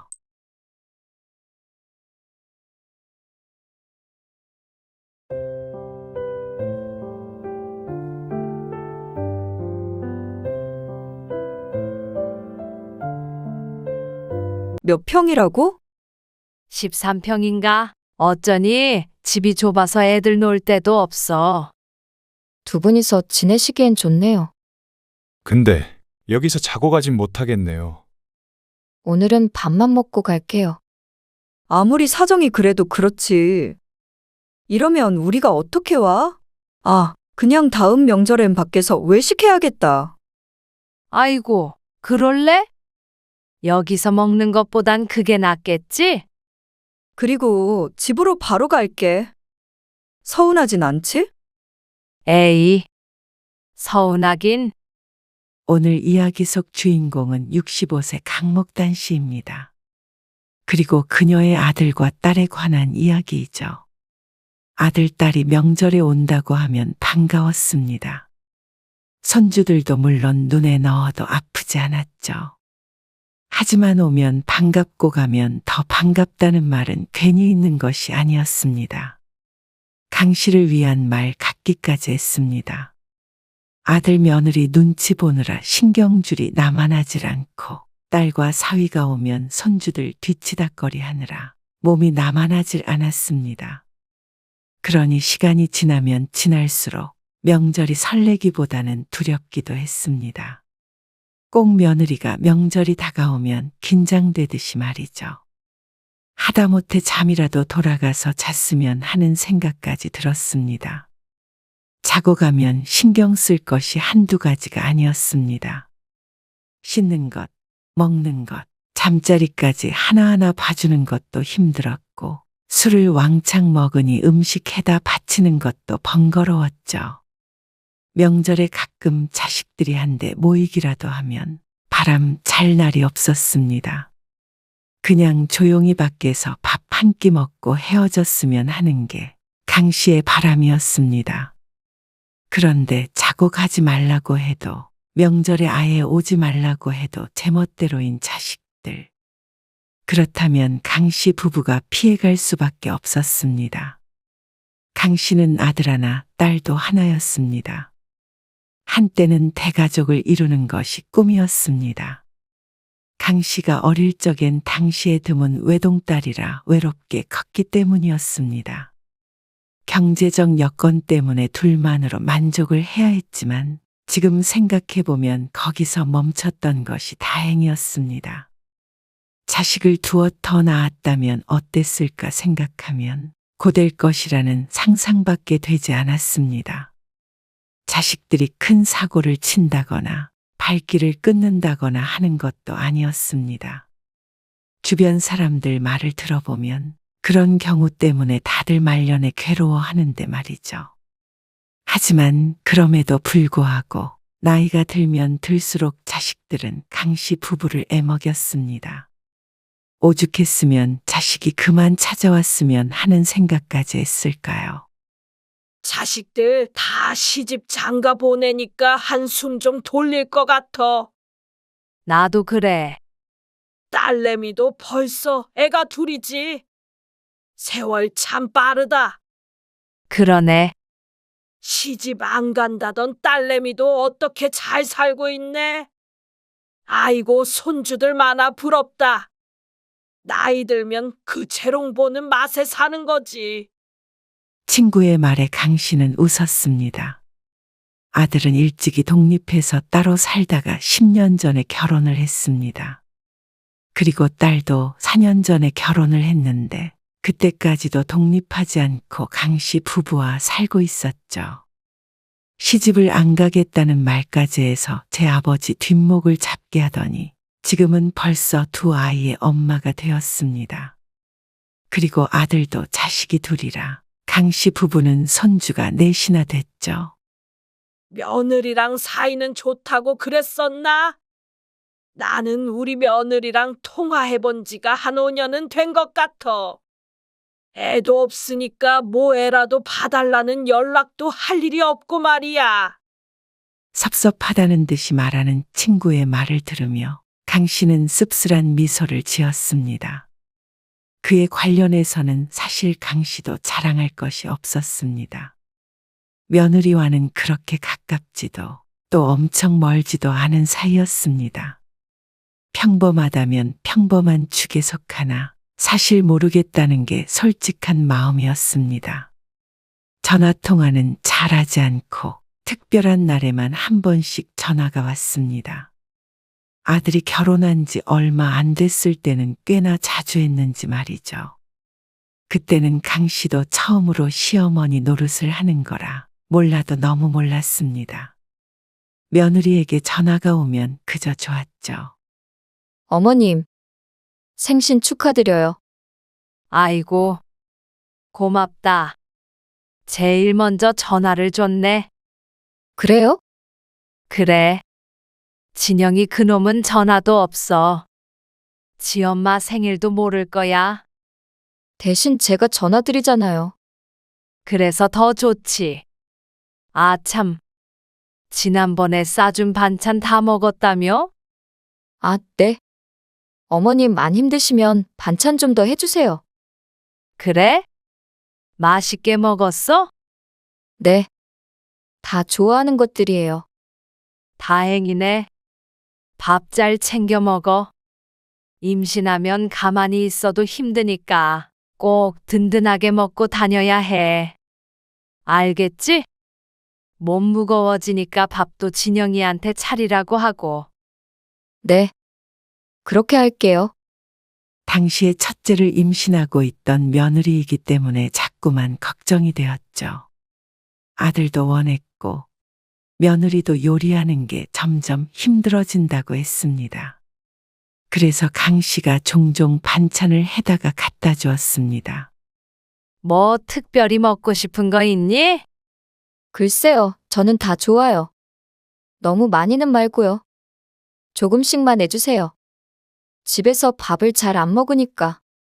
한 가지를 많이 해달라고 하는 것보다 어려운 요구였습니다.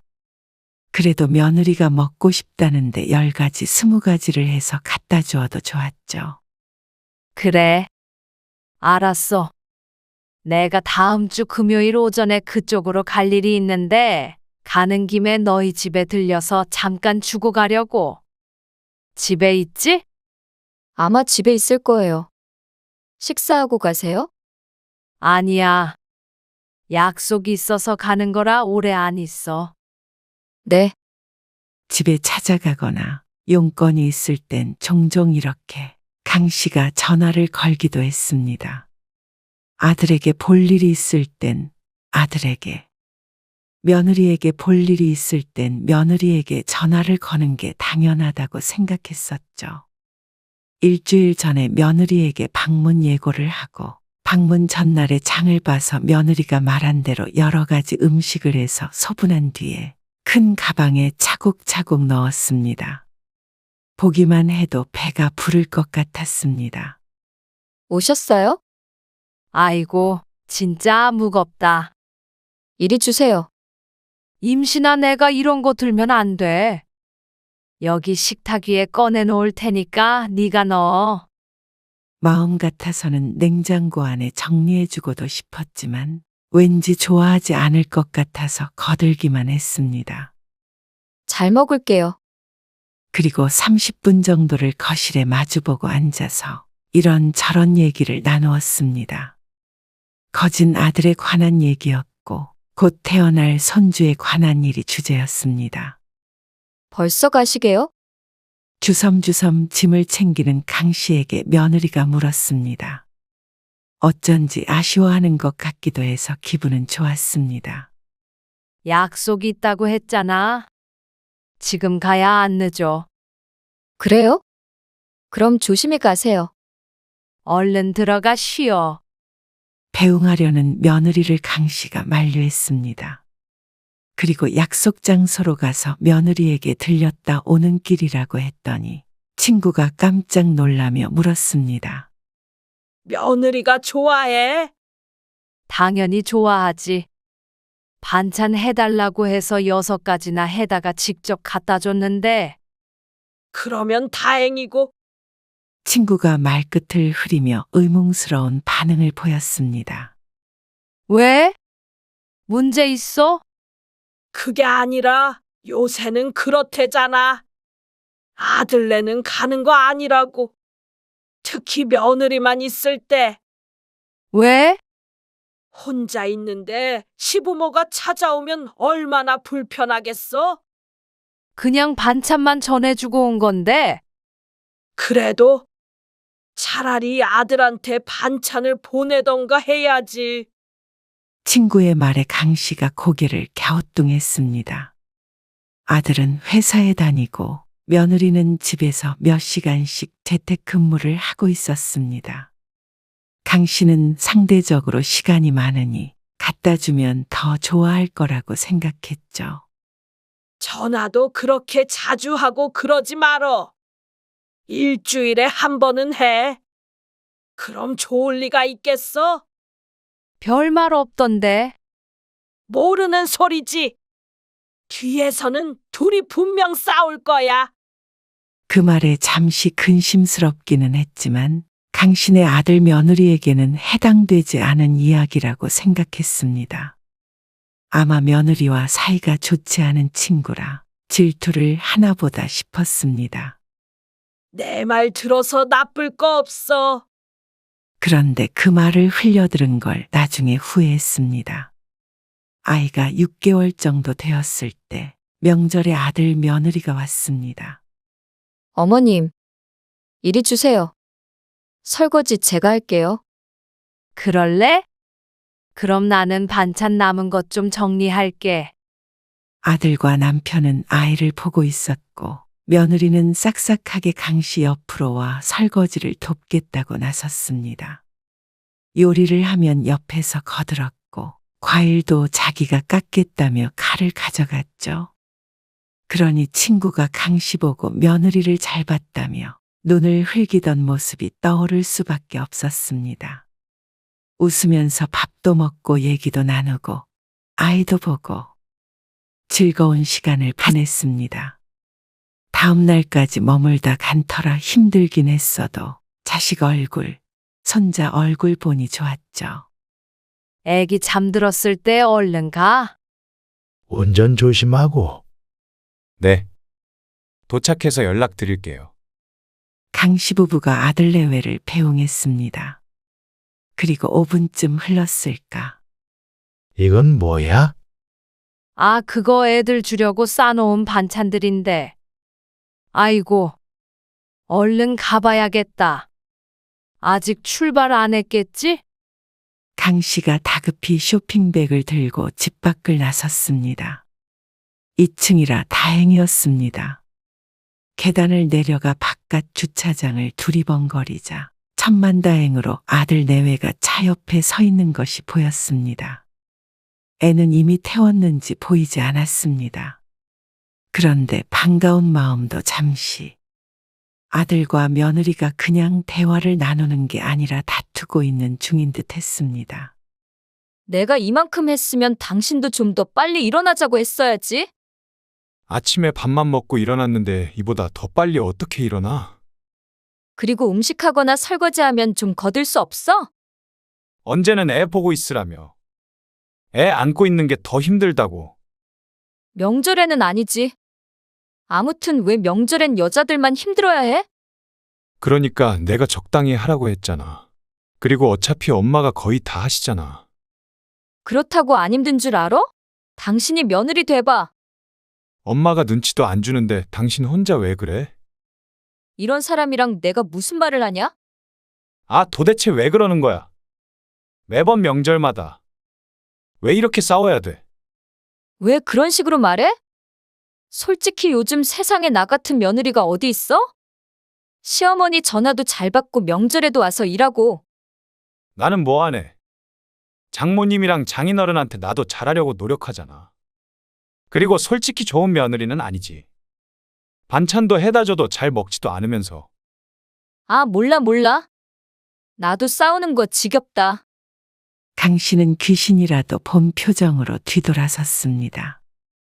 여기서 반찬을 가져다 줬다가는 서로 민망해질 것 같아서 얼른 집으로 들어왔습니다. 그리고는 몇 날 며칠을 고민에 빠졌습니다. 며느리가 그런 불만이 있을 거라고는 생각하지 못했습니다. 아들에 대한 불만보다도 시어머니인 강씨 때문에 둘의 갈등이 큰 것 같았죠. 명절에도 며느리에게 전을 부치게 한다던가 고된 노동을 하게 한 적은 없었습니다. 되도록이면 강씨가 했죠. 하지만 그것도 며느리에게는 부담스럽고 힘든 일인 것 같았습니다. 그리고 전화나 반찬 문제도 그랬고 말이죠. 겉으로는 호호하다가 매번 명절마다 이렇게 돌아가서 싸웠나 싶으면 착잡하기도 했시옵뿐이다. 그걸 알게 된 이상 강씨가 이전처럼 며느리를 대하기도 힘들었죠. 그래서 그 뒤로는 명절에 며느리가 와도 아들을 시키면 시켰지 며느리에게 뭘 하라고 한 적은 한 번도 없었습니다. 국자를 들고 있어도 얼른 뺏어버렸습니다. 그러면 둘이 명절 때문에 싸울 일은 없지 않나 싶었습니다. 그러니 해를 거듭할수록 아들 며느리를 맞는 게 아니라 시부모를 맞는 기분이 되었습니다. 말 하나, 행동 하나에도 조심하게 되었고 참 비위 맞추기 힘들다는 생각을 했죠. 강 씨는 며느리에게 전화도 거의 하지 않게 되었습니다. 어쩌다 며느리에게 전화가 오면 반갑게 받기는 하지만 예전에는 1, 2주에 한 번씩 했다면 지금은 1년에 한 번 할까 말까 하게 되었습니다. 엄마, 나왔어. 딸과 함께 보내는 시간도 쉬운 것만은 아니었습니다. 마음은 편했습니다. 사위가 딸과 초등학교 동창이었는데 어릴 때부터 가끔씩 보아온 사이였기에 며느리처럼 사위가 어렵지 않았습니다. 사위도 수더분한 성격이고 강씨 부부에게 엄마, 아빠하고 부르며 참 살갑게 대했습니다. 엄마, 저도 왔어요. 그래. 차 많이 막혔지? 점심 먹었어? 아직 안 먹긴 했는데 간단하게만 차려줘. 왜? 이따 약속 있어. 친구들 만나러? 만나야지.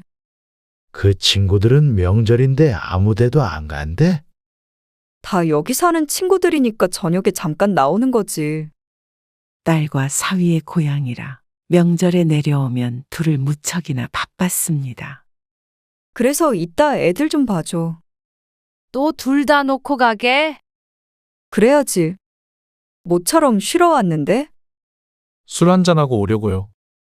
애들은 데려가고 싶긴 한데. 죄송하지만 엄마가 이번에도 좀 고생하셔야겠네요. 너스레를 떨며 웃는 사위에게 강 씨도 마주 웃었지만 사실 웃음이 절로 나오진 않았습니다. 딸네 아이들이 아직 어려서 손이 많이 갔습니다. 첫째가 3돌, 둘째가 2돌이었습니다. 뛰어다니며 사고를 칠 때였죠. 술을 마시고 들어오면 새벽이 될 텐데 그러면 먹이고 씻기고 재우는 건 강씨 부부의 몫이었습니다.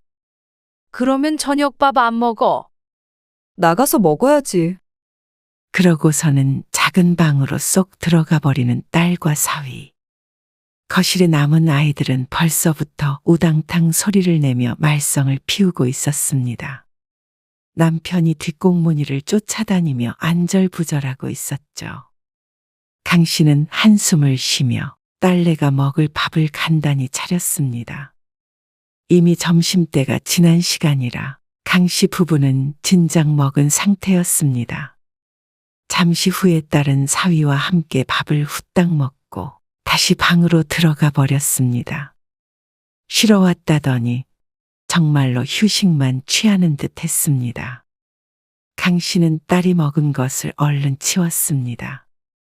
아이 둘이 남편에게 안아달라고 매달리고 있는 걸 보니 마음이 급해졌습니다. 안 그래도 좋지 않은 허리인데 무리한다 싶었죠. 그리고 5시쯤 되자 낮잠을 자고 나온 딸 부부가 바로 외출을 했습니다. 그러니까 딸과 사위의 얼굴을 마주보고 대화한 것은 1시간, 아니 20분도 채 되지 않은 것 같았습니다. 애가 생기기 전에도 그랬었는데 애를 낳은 뒤로는 더욱 심했습니다.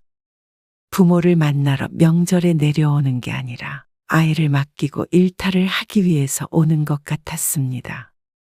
거리가 좀 있기에 강씨 부부도 이런 때가 아니면 잘 보지 못하는데 말이죠. 저녁밥조차 같이 먹을 시간이 없었습니다. 그리고 그럴 거면 아이들 좀 데리고 가줬으면 하는 마음이 컸습니다.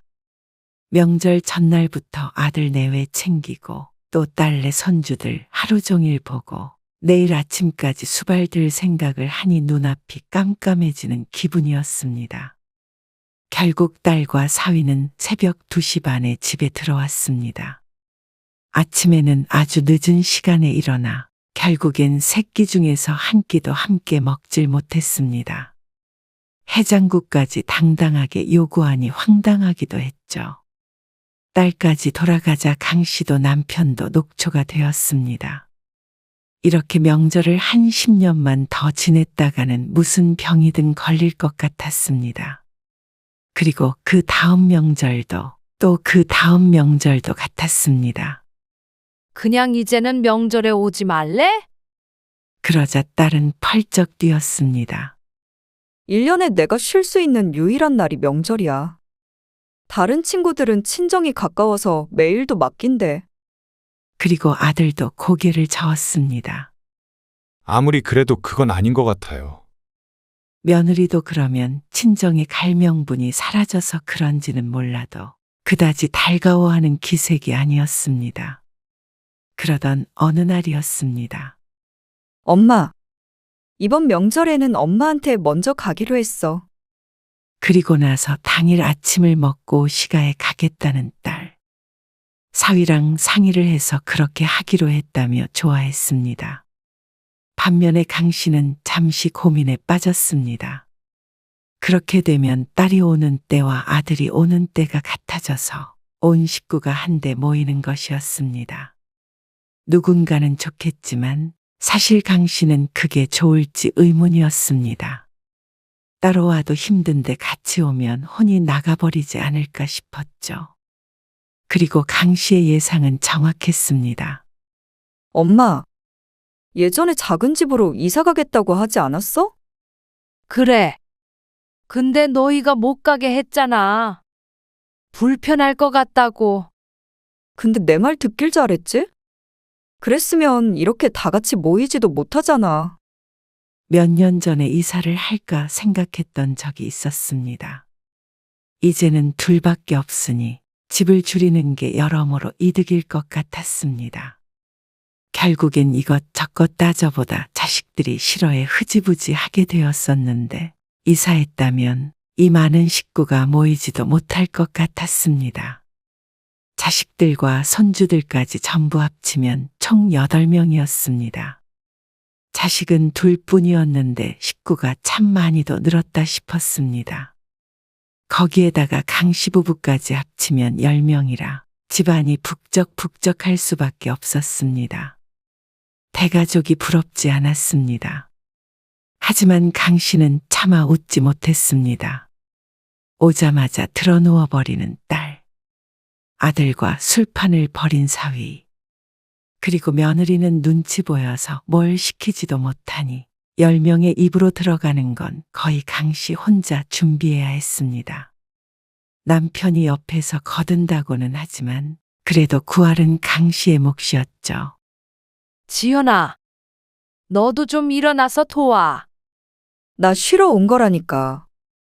일하러 온 거 아니야. 어머님, 제가 할까요? 어? 아니야. 앉아 있어. 도무지 말을 들어먹는 사람이 없었습니다. 안주 더 없어요? 그 말에는 한숨이 절로 나왔습니다.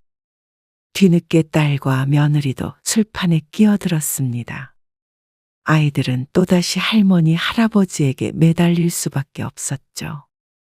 애들이랑 다 같이 보니까 좋지? 그러네. 좋네. 그러고선 과장을 보태자면 강 씨를 거의 몸종처럼 부려먹는 자식들. 누구도 손 하나 까딱하지 않았습니다. 여보, 좀 앉아 있어. 아까부터 앉질 못하네. 당신이나 좀 쉬어요. 애들 그렇게 번쩍번쩍 들지 말고. 또 입원하고 싶나 보네. 안 알아주면 우는 걸 어떡해? 그리고 매번 오는 것도 아니잖아. 남편의 말도 틀린 것은 아니지만 그러기엔 대가가 너무나도 컸습니다. 명절이 끝나면 정말로 사나흘은 끙끙 앓으며 돌아다녔습니다. 그럼에도 혹시나 자식들이 서운하다고 할까봐 한마디 말도 할 수가 없었습니다. 지난번에 딸에게 잔소리를 좀 했더니 섭섭하다면서 전화기를 붙들고 1시간가량 한풀이를 들어야 했습니다. 너 말 다 했어? 그래. 다 했다. 그러는 너는 뭐가 잘났다고 그래? 너도 엄마한테 돈 받아갔잖아. 그때는 오빠도 똑같이 받았잖아. 왜 나만 받은 것처럼 얘기해? 네가 말을 이상하게 했잖아. 뭐? 되도 않는 사업? 되는지 안 되는지 네가 어떻게 알아? 진정하세요. 형님, 너도 똑같아. 아주 건방지게 말이야. 뭐?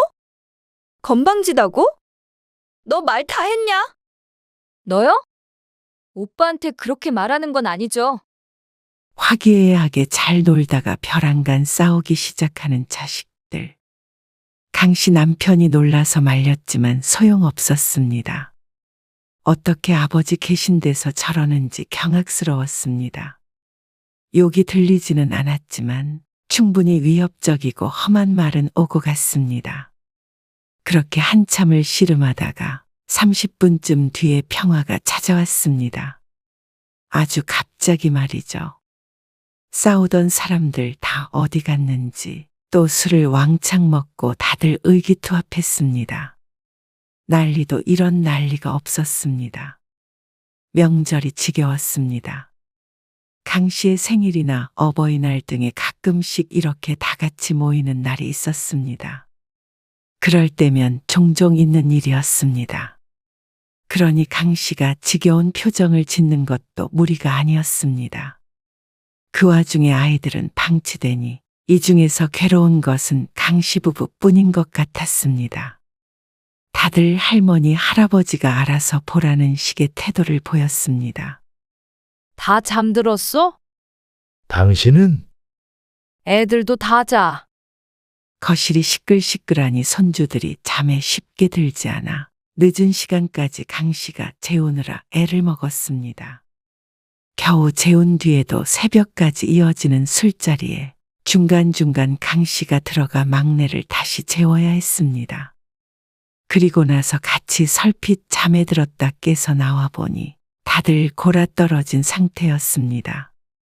얼마나 먹었는지 여기저기 널브러져 있었습니다. 강 씨가 작은 방과 거실의 이부자리를 봐주고 깨워서 들어보내고 먹은 것을 정리하자 시간은 새벽 3시쯤 되었습니다. 아이고, 이게 뭐야? 그러고 별말을 하진 않았지만 남편의 심정을 알 것 같았습니다. 명절엔 다 같이 즐거워야 하는 거 아닌가 싶었습니다. 누군가는 애들을 봐야 하기에 부모에게 같이 앉아서 놀자는 소리를 하는 자식도 하나 없었습니다. 남들은 이런 명절이 좋은가 싶었습니다. 누군가는 명절에 자식들이 안 와서 서글프다던데 강 씨는 오히려 자식이 와서 서글픈 것 같았습니다. 기가 빨린다 빨려. 이 나이에 무슨 기가 남아있다고. 남편은 끙 하는 소리를 내더니 일어나서 안방으로 들어갔습니다. 그리고 다음날 아침에 또다시 떡국과 북엇국 2가지를 끓이는 스스로를 발견한 강 씨는 속으로 다짐을 하게 되었습니다. 너희 이제 명절에는 정말로 오지 마. 엄마 아빠도 둘이서만 보내려고 하니까. 굳이 왜요? 나이 들어서 밥을 몇 끼나 차리고 치우고 하는 거 힘들어. 지난번부터 왜 자꾸 오지 말라고 그러세요? 그런 날 아니면 언제 가요? 집에. 도대체 이해를 하지 못하는 자식들. 오지 말라고 해도 도대체 들어먹지를 않았습니다. 아들도 딸도 오히려 그런 강 씨를 이상하게 여겼습니다. 나는 갈래. 안 가도 어차피 할 일도 없는데. 내려가서 친구들도 보고 해야지. 다 지들 마음대로였습니다. 오지 말라고 문이라도 걸어 잠글까 싶었습니다. 하지만 또 자식들과 등지고 살고 싶으냐 묻는다면 그것까지 바라는 것은 아니었습니다. 일단은 자식들이 집에만 안 찾아와도 좋을 것 같았죠. 이번에 크게 돈이 필요하게 됐어. 왜요? 무슨 일 있어요? 아빠가 예전에 알던 사람이랑 부동산 투자를 하나 했는데 글쎄 그게 잘못돼가지고. 네? 얼마나 투자했는데요? 그게 한 2억은 날려먹었다. 잠깐 융통한 돈으로 한 건데. 그러자 아들이 말이 없었습니다. 저희도 요즘 사정이 그렇게 좋지 않아요. 경기도 안 좋고. 아들은 자신에게 돈을 달라고 할까봐 무서운 모양이었습니다. 저도 도와드리고는 싶은데. 어쩔 수 없지. 강 씨는 짐짓 슬픈 목소리로 대꾸했습니다. 죄송해요. 그리고 딸에게도 같은 말을 하자 돌아오는 반응도 비슷했습니다. 그래서 어떻게 하게? 우리도 여유가 없는데. 2억은 너무 크잖아. 어쩔 수 없지. 그래서 집이라도 팔아야 하지 않겠나 싶어. 딸도 무척 착잡해했습니다. 하지만 살던 집을 팔고 작은 곳으로 옮긴다는 말에 이번에는 반대하지 않았습니다. 정 같았으면 집을 왜 줄이냐고 잔소리를 퍼부었을 텐데 말이죠. 어쩌면 자식들에게 빚을 떠넘기지 않은 것에 감지덕지한 모양인 듯 했습니다. 그리고 강씨 부부는 3개월 만에 집을 팔고 작은 집으로 이사를 해버렸습니다. 속전속결이었습니다. 그 전에도 계획했던 것이었기에 어떤 곳으로 갈지는 대략적으로 그림이 있었습니다. 그렇기에 빨리 일 처리를 할 수가 있었습니다. 몇 평이라고?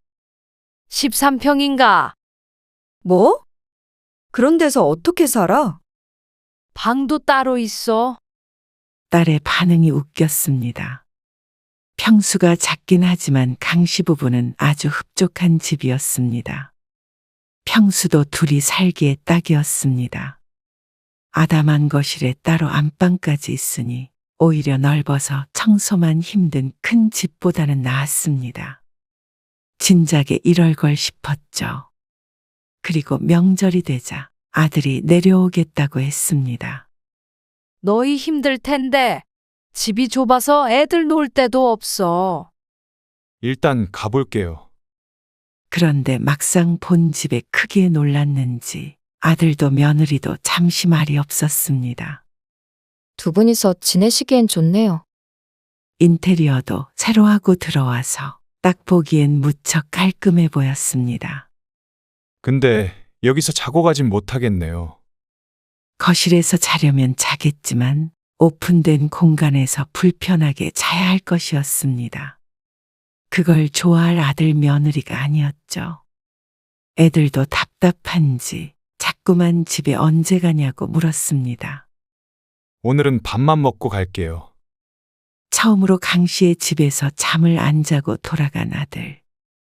그리고 딸도 마찬가지였습니다. 어린아이들 둘과 함께 명절을 보낼 만한 크기의 집이 아니었습니다. 아무리 사정이 그래도 그렇지. 이러면 우리가 어떻게 와? 명절에 내려와서 애를 맡길 만한 환경도 아니었습니다.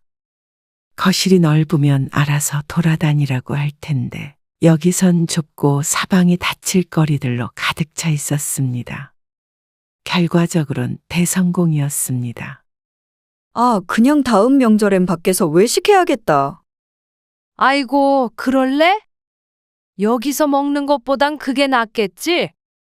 그리고 집으로 바로 갈게. 서운하진 않지? 에이, 서운하긴. 강 씨는 오히려 뒤돌아서며 웃었습니다. 자식 때문에 억지로 이사한 것이 아니라 원래부터 원했던 바였습니다. 거기에다가 자식들도 이제는 밖에서 보자고 하니 일석이조의 결과였습니다. 왜 진작에 이런 생각을 하지 못했는지 몰랐습니다. 아이고, 살만 나네. 다음 명절에 아들, 딸과 갈비를 먹었고 집으로 돌아올 땐 둘이었습니다. 자식들과는 등을 진 게 아니라 오히려 사이가 좋아졌습니다. 누구 하나 서운한 사람이 없었습니다. 명절에 이렇게 가끔씩 자식들 얼굴도 보고 집에서는 아무 노동하지 않고 누구 눈치 보지 않고 푹 쉴 수 있으니 얼마나 좋은가 싶었습니다. 적당히 아담한 집이 아늑함을 더했습니다. 우리끼리 오붓하게 약주 한 잔 어때? 좋죠? 늘 지쳐서 제대로 된 명절을 보내지 못했는데 이제서야 정말로 사람들이 손꼽아 기다리는 명절이 된 것 같았습니다.